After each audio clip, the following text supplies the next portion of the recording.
Hello guys, once again एक बार फिर से स्वागत करता हूं अपना UK triple SSC online lecture series में, जिसमें हमने लेखा लिपिक और असिस्टेंट अकाउंटेंट की लेक्चर सीरीज स्टार्ट कर रखी है। आज हम लेक्चर नंबर 16 अपना डिस्कस करने जा रहे हैं। इसमें हम बात करेंगे रेक्टिफिकेशन ऑफ एरर्स के बारे में। देखिए, रेक्टिफिकेशन का मतलब क्या होता है? रेक्टिफिकेशन का मतलब होता है एक तरीके से किसी चीज को सुधारना, करेक्ट करना। यहाँ पे हम बात कर रहे हैं अपनी एरर्स की। पिछले लेक्चर में हमने बात की थी बेसिकली ट्रायल बैलेंस की। ट्रायल बैलेंस कैसे बनता है, उसके अलग अलग मेथड्स। इसके अलावा हमने बेसिकली वहां पर बात की थी अलग अलग तरीके की हमारी एरर्स के बारे में, जैसे एरर ऑफ कमीशन, देन उसके बाद error of principle, error of omission, compensating errors, इनके बारे में हमने बात की थी। लेकिन रेक्टिफिकेशन के पॉइंट ऑफ व्यू से हमने उन्हीं एरर्स को दो पार्ट में डिवाइड कर लिया है। एक है हमारी ऐसी errors which do not affect the trial balance, और ऐसी एरर्स जो कि हमारे ट्रायल बैलेंस को इम्पैक्ट डालती हैं। ऐसी एरर्स जो कि हमारे ट्रायल बैलेंस को इम्पैक्ट नहीं डालती, उनको सिंपली हम एक जर्नल एंट्री कर करेक्ट कर सकते हैं। लेकिन ऐसी एरर्स जो कि हमारे ट्रायल बैलेंस को इम्पैक्ट डालती हैं, तो वहां पर उसके लिए कोई भी जर्नल एंट्री पास करना मुश्किल होता है। इसीलिए उसकी वजह से एक सेपरेट अकाउंट खोला जाता है, जिसको हम बोलते हैं सस्पेंस अकाउंट। ठीक है, नेक्स्ट हम बात करते हैं rectification of errors which do not affect the trial balance. ऐसी एरर्स जो कि हमारे ट्रायल बैलेंस को इम्पैक्ट नहीं डालती, उनको रेक्टिफाई हम कैसे करते हैं। देखिए, आपके यूके ट्रिपल एसएससी के लेखा लिपिक के सिलेबस में टू साइडेड एरर्स का भी जिक्र किया गया है। तो यहीं पर मैं बता देता हूं कि वो टू साइडेड एरर्स हमारी कौन सी होती हैं। देखिए, these errors are committed in two or more accounts। दो या दो से ज्यादा अकाउंट्स में ये कमिट की जाती हैं। Such errors are also known as two-sided errors। इसी वजह से इनको दो साइडेड एरर्स यानी कि टू साइडेड एरर्स बोला जाता है। They can be rectified by recording a journal entry giving the correct debit and credit to the concerned accounts। ठीक है, ऐसी एरर्स के कौन कौन से एग्जाम्पल हैं? देखिए, number 1 is complete omission to record an entry in the books of original entry, पहला example. Wrong recording of transactions in the book of accounts, आपने गलत रिकॉर्ड कर दिया। किसी चीज को करना था डेबिट, उसको कर दिया क्रेडिट, और किसी चीज को करना था क्रेडिट, उसको कर दिया डेबिट। इसके अलावा complete omission of posting to the wrong account on the correct side, and errors of principle. Errors of principle मैंने बताई थी। एरर्स ऑफ प्रिंसिपल हमारी क्या होती है कि हमने कुछ accounting standards, rules and regulations बना रखे हैं। अगर आप उनको फॉलो नहीं करते, आप अपने हिसाब से, अपने ही बनाए रूल्स के हिसाब से कोई एंट्री करते हो, तो वहां पर एरर होना जरूरी है। और उस तरीके की एरर्स को हम क्या बोलते हैं? एरर्स ऑफ प्रिंसिपल बोलते हैं। जैसे कि रियल अकाउंट का रूल क्या होता है? रियल अकाउंट का रूल होता है debit what comes in, credit what goes out. जो चीज आ रही है उसको डेबिट कर दो, जो चीज आ रही है उसको क्रेडिट कर दो। पर्सनल का रूल क्या होता है? Debit the receiver, credit the giver. और नॉमिनल का क्या रूल होता है? Debit all expenses, credit all incomes. तो अगर आप क्या करते हो, बिल्कुल इसका रिवर्स कर देते हो, वहां पर एरर आ जाती है, एरर ऑफ प्रिंसिपल की। बात आ गई समझ में? नेक्स्ट, अब रेक्टिफिकेशन प्रोसेस क्या है? देखिए, रेक्टिफिकेशन प्रोसेस दो इसमें स्टेप्स है। एक तो cancelling the effect of wrong debit और क्रेडिट बाय रिवर्सिंग इट। अगर आपने कोई एंट्री को पलट दिया, जैसे अभी मैंने बताया कि रियल का रूल क्या है, रियल अकाउंट का रूल क्या होता है कि debit what comes in, credit what goes out. आपने क्या कर दिया? Debit what goes out and credit what comes in. तो उसको आप करेक्ट कैसे कर सकते हो? उसको रिवर्स करके। ठीक है ना? Restoring the effect of wrong debit and credit, wrong debit और क्रेडिट का रिस्टोर करके इफेक्ट को। ये सारी की सारी चीजें क्या होती हैं, ये अभी एग्जाम्पल की मदद से मैं आपको समझाऊंगा। तो इस पर्पस के लिए, for this purpose we need to analyse the errors in terms of its effect on the accounts involved, which may be short debit और क्रेडिट इन एन अकाउंट। अगर कोई चीज 12,000 की बेची और आपने 10,000 रुपए से उसकी एंट्री कर दी, तो 2,000 रुपए का बैलेंस आ गया। कितने पैसे की कमी है? वो गया शॉर्ट डेबिट और क्रेडिट। इसके अलावा एक्सेस डेबिट और क्रेडिट इन एन अकाउंट, कोई चीज बेची आपने 10,000 की और एंट्री कर दी 12,000 की, तो 2,000 रुपए एक्स्ट्रा अमाउंट हो गया, तो हो गया हमारा एक्सेस डेबिट और क्रेडिट इन एन अकाउंट। तो therefore rectification entry can be done by debiting the account with short debit or with excess credit, crediting the account with excess debit or with short credit। ठीक है, ये सारी की सारी चीजें अभी आने वाले बेसिकली स्लाइड में मैं आपको समझाऊंगा with the help of an example. देखिए, एग्जाम्पल 1, मैंने कहा ना कि मैं आपको एक एक चीज कराऊंगा बच्चों, मैं कोई भी चीज नहीं छुड़वाना चाहता। आपका मैं पेपर निकलवा कर आऊंगा। देखिए, number 1 example, credit sales to Mohan ₹10,000। आपने मोहन को उधार पर कोई चीज बेची। Were not recorded in the sales book, लेकिन आप उसको रिकॉर्ड करना भूल गए पूरी तरीके से। तो ये कौन सी एरर है? ये एरर है एरर ऑफ कमीशन। ठीक है, this is an error of complete omission. Its effect is that Mohan's account has not been debited and sales account has not been credited. इसका असर क्या पड़ा? मोहन के अकाउंट को जो कि हमें डेबिट करना चाहिए था उसको हमने डेबिट नहीं किया, और सेल्स अकाउंट जो कि हमें क्रेडिट करना चाहिए था उसको हमने क्रेडिट नहीं किया।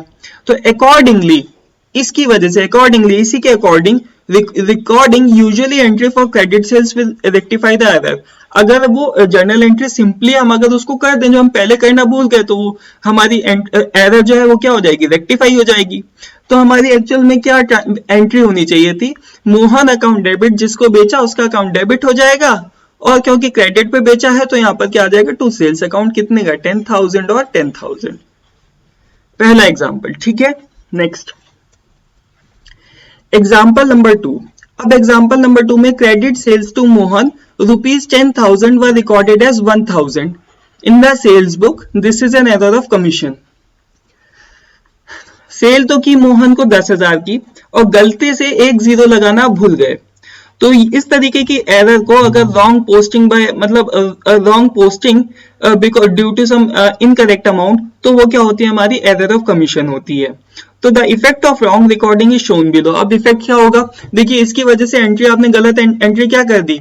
गलत एंट्री कर दी। मोहन अकाउंट डेबिट 1,000 से और टू सेल्स अकाउंट 1,000 से। ठीक है, करेक्ट। जबकि सही एंट्री क्या होनी चाहिए थी? हमारी सही एंट्री होनी चाहिए थी मोहन अकाउंट डेबिट 10,000 और टू सेल्स अकाउंट 10,000, ये एंट्री होनी चाहिए थी।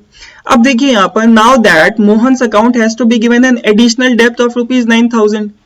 मोहन के खाते से 9,000 रुपए हमारा एक्स्ट्रा कटना चाहिए, and sales account has to be credited with additional amount of ₹9,000, और सेल्स भी हमें 9,000 रुपए और दिखानी पड़ेगी। ठीक है ना?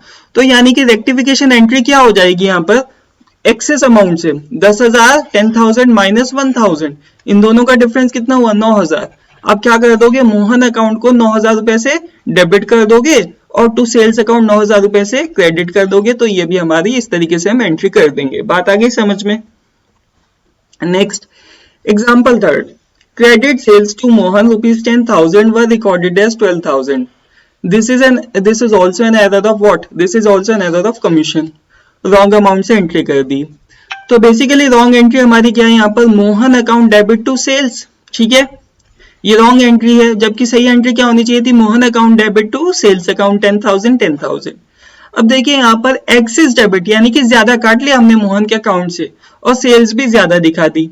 तो सेल्स भी ज्यादा दिखा दी। अब उसको कम करने के लिए आप क्या करोगे? एंट्री को रिवर्स कर दोगे। लेकिन एंट्री को रिवर्स कैसे करोगे? एक्स्ट्रा अमाउंट से, जो भी एक्स्ट्रा अमाउंट आपका आया। ठीक है ना, जो भी एक्स्ट्रा अमाउंट आया, तो एंट्री को आप क्या कर दोगे? रिवर्स कर दोगे, पलट दोगे। एंट्री क्या होनी चाहिए थी? Mohan account debit to sale. अब आप क्या करोगे? सेल को कम करना है, और मोहन अकाउंट को बेसिकली क्या करना है? मोहन अकाउंट को भी, क्योंकि मोहन अकाउंट से काटा, मोहन अकाउंट को भी बेसिकली क्या करना पड़ेगा?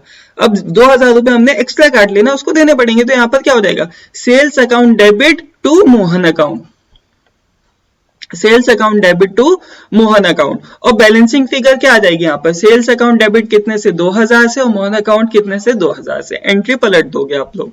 ठीक है ना? क्योंकि we can see that there is an excess debit of 2,000 in Mohan account. तो मोहन के अकाउंट में 2,000 रुपए एक्स्ट्रा आ गया ना, उसको आप कम करना है। कम करना पड़ेगा तो उसको रिवर्स कर दो, दूसरी साइड में चढ़ा दो। यहाँ डेबिट हो रहा था, वहां क्रेडिट कर दो 2,000 से।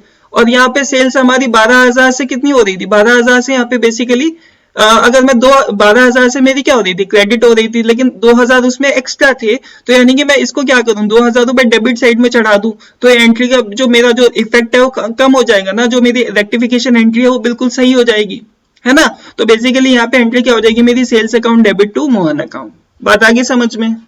नेक्स्ट, अब credit sales to Mohan ₹10,000 was correctly recorded in the sales book but was posted to Ram account. Mohan को उधार पर 10,000 रुपए की चीज बेची, लेकिन was correctly recorded in the sales book, sales book में बिल्कुल सही रिकॉर्ड की गई, लेकिन but was posted to Ram account, but was posted to Ram account, लेकिन राम अकाउंट के खाते में उसको चढ़ा दिया गया। चढ़ाना किसके खाते में था? मोहन अकाउंट के। तो ये भी एक तरीके की क्या है? ये भी एक तरीके की हमारी क्या है? Error of commission. The effect of wrong posting has been Ram, देखो पहले तो एंट्री क्या कर दी उसने? Ram account debit to sales account. चढ़ानी थी मोहन के खाते में, चढ़ा दी भाई किसके खाते में? राम के खाते में। जबकि करेक्ट एंट्री क्या होनी चाहिए थी? Mohan account debit to sales account. ठीक है ना? तो अब एक चीज बताओ मुझे, यहाँ पे सेल्स अकाउंट, सेल्स तो बिल्कुल सही क्रेडिट किया, लेकिन बस मोहन की जगह क्या कर दिया? राम को चढ़ा दिया। यानी कि राम भी आपका कोई डेटर होगा, गलती से उससे पैसा काट लिया। काटना किससे था? मोहन से। तो अब मोहन क्या कहेगा? यार मोहन बेसिकली अब वो क्या करेगा? मोहन की बेसिकली आप क्या करोगे? मोहन के अकाउंट को डेबिट करके, और क्रेडिट आपने काटा किसके खाते से? राम के खाते से। मोहन के अकाउंट को डेबिट करके वो सारा का सारा जो पैसा आएगा वो किसके खाते में ट्रांसफर करोगे? राम अकाउंट। तो basically Mohan account debit to Ram account. तो ये एंट्री हमारी हो जाएगी यहाँ पर। बात आ गई समझ में? Next example number 5, rent paid rupees 2000 was wrongly shown as payment to landlord in the cash book। अब देखिए रेंट पेड 2000 वो रॉन्गली शो किया payment to the landlord in the cash book, यानी कि लैंडलॉर्ड के अकाउंट को आपने क्या कर दिया? डेबिट कर दिया 2000 से, और कैश अकाउंट को आपने क्या कर दिया? क्रेडिट। जबकि करेक्ट एंट्री क्या होनी चाहिए थी? Rent account debit to cash account. तो लैंडलॉर्ड के अकाउंट को जिसको आपने रॉन्गली डेबिट किया इंस्टेड ऑफ रेंट अकाउंट, तो बेसिकली क्या हो जाएगा? वही जैसे अभी आपने मोहन और राम का जिक्र किया ना, करना किसको था? डेबिट। रेंट अकाउंट को। तो जिसको डेबिट करना उसको डेबिट ही करोगे ना। तो रेंट अकाउंट डेबिट, और किसके अकाउंट को आपने गलती से डेबिट किया था? लैंडलॉर्ड के। तो उसके अकाउंट को आप क्या कर दोगे? क्रेडिट कर दोगे 2000 रुपए से। ठीक है, तो ये है हमारी ऐसी एंट्रीज जो कि हमारे ट्रायल बैलेंस को इंपैक्ट नहीं डालती। बात करते हैं rectification of errors affecting trial balance. ऐसी एरर्स जो कि हमारे ट्रायल बैलेंस को इंपैक्ट डालती हैं। देखिए ये बहुत इंपॉर्टेंट चीज है, मैं बता रहा हूं, ये बहुत इंपॉर्टेंट चीज है जो एग्जाम में आ सकती है। ये सीधा क्वेश्चन यहां से बन सकता है। Errors of casting, errors of carrying forward, error of balancing, error of posting to correct account but with wrong amount, error of posting to correct account but on the wrong side, posting to the wrong side with wrong amount, omitting to show an account in the trial balance। ये मैंने सारी errors यहाँ पर लिख दी है, जो कि ऐसी एरर्स, इनको चाहे तो याद कर लेना, ऐसी एरर्स जो कि हमारे ट्रायल बैलेंस को अफेक्ट डालती हैं। बात आ गई समझ में? Basically, the errors which affect only one account can be rectified by giving an explanatory note in the account affected or by recording a journal entry with the help of suspense account। ऐसी errors जो कि हमारे केवल एक account को impact डालती हैं, उसको एक एक्सप्लेनेटरी नोट देकर हम उसको करेक्ट कर सकते हैं, जिसको बोला जाता है सस्पेंस अकाउंट। अब सस्पेंस अकाउंट क्या है? देखिए सस्पेंस अकाउंट कहां खोला जाता है? Even if the trial balance does not tally due to the existence of one sided errors, accountant has to carry forward his accounting process, prepare financial statements। The accountant tallies his trial balance by putting the difference, जो भी आता है ना debit या credit side का, जो भी extra difference आता है शॉर्टर साइड में, किसी भी साइड में, चाहे वो डेबिट हो चाहे क्रेडिट का, तो उसको आप दिखाते हो, बैलेंस को सस्पेंस अकाउंट में ट्रांसफर कर देते हो। इसका भी एग्जाम्पल लेते हैं। Example, credit sales to Mohan ₹10,000 were not posted to his account. Mohan को क्रेडिट सेल की लेकिन उसके अकाउंट में आप चढ़ाना भूल गए। This is an error of partial omission. आपने सेल्स अकाउंट तो क्रेडिट कर दिया लेकिन मोहन के अकाउंट में आप पैसा डालना भूल गए। मोहन अकाउंट डेबिट, यहां पर नील, और टू सेल्स अकाउंट यहां पर 10,000। करेक्ट एंट्री क्या होनी चाहिए थी? Mohan account debit 10,000 to sales account 10,000। ठीक है ना? अब रेक्टिफिकेशन एंट्री क्या करनी पड़ेगी? डेबिट तो मोहन को ही करना है, तो मोहन अकाउंट तो डेबिट हो जाएगा। ठीक है, और ये जो 10,000 रुपए का इनकी वजह से अंतर आया, ये अंतर अब कहां चला जाएगा? चला जाएगा हमारे सस्पेंस अकाउंट में, क्योंकि सेल्स को तो आपने बिल्कुल सही आपने क्या किया था? सेल्स को बिल्कुल सही आपने रिकॉर्ड किया था।